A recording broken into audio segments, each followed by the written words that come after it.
आमे सब जानू सिद्धार्थ निज साधना द्वारा गौतम बुद्धरे रूपांतरित होते। भक्त प्रहलाद मध्य निज भक्ति बलरे भगवान को पत्थर स्तंभरे दर्शन कर पारिथिले।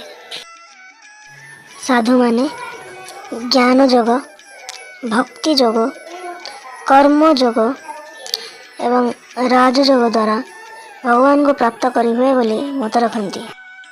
आहरी मध्य ए घोर कली जुगरे केवल भगवान का नाम संकीर्तन द्वारा मध्य भगवान को प्राप्त करहब बोली साधुगण मत रखती।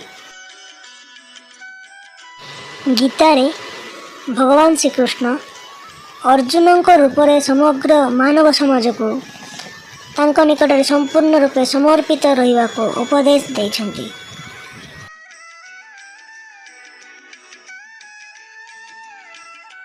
ईश्वर केवे मध्य भक्तर जाति, धर्म, वर्ण इत्यादि देखती नहीं।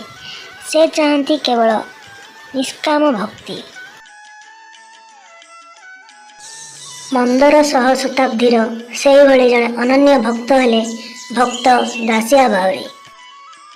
घर श्रीक्षेत्र पुरी मात्र 2 माइल दूर बाली ग्राम रे पत्नी मालती सह अति दरिद्र जीवन यापन करुथिले भक्त दासिया।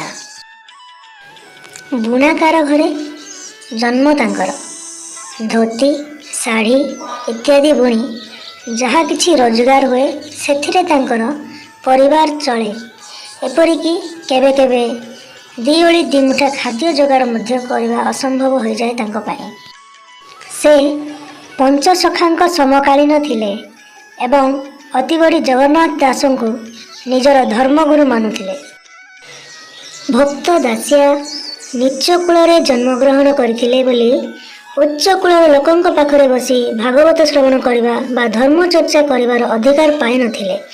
किंतु भक्ति भाव जोगु से दूर बसी भागवत श्रवण नित्य करथिले। दिने बालीग्रामर किछि लोक भगवान जगन्नाथଙ୍କ दर्शन निमंते श्रीक्षेत्र जावाक बाहरिले। यह जानिपारी भक्त दासिया निज प्रभु को गोटे नड़िया भेटी देवाक चिंता कले। से जड़े तीर्थयात्री को नड़िया दे भगवान को अरुण स्तंभ निकट ही बढ़ाई देवाक अनुरोध कले। यात्री जनक आश्चर्य हो अरुण स्तंभ निकट कहीं रत्नवेदी निकट कहीं नहीं बोली प्रश्न कले। तेणु दासिया कहले मो प्रभु निजे हाथ बढ़े नड़ियाटी को ग्रहण करेंगे। आ जदि से निजे ग्रहण न करती ताहले मो नड़िया मो पाखक फेरे आण। दासियांक एभली कहवा शुणी यात्री जनक मने मने दासिया पागल हो जाइछि भाविले। किंतु दासिया मनरे कष्ट न दे नड़ियाटी को श्री जगन्नाथଙ୍କ उद्देश्य रे ग्रहण कले। श्रीमंदिर पहुंची यात्री जनक दासियांक कहवा अनुजाई अरुण स्तंभ निकट ही नड़ियाटी को बढ़ाई देले। आश्चर्य ये कौन है? प्रभु स्वयं निज हाथ बढ़ाई दासिया देथिबा नड़ियाटी को ग्रहण कले। यही तो होची आम लीलामय ठाकुरंक लीला और भक्त दासिया बावरी निष्काम प्रभु भक्ति। जय जगन्नाथ।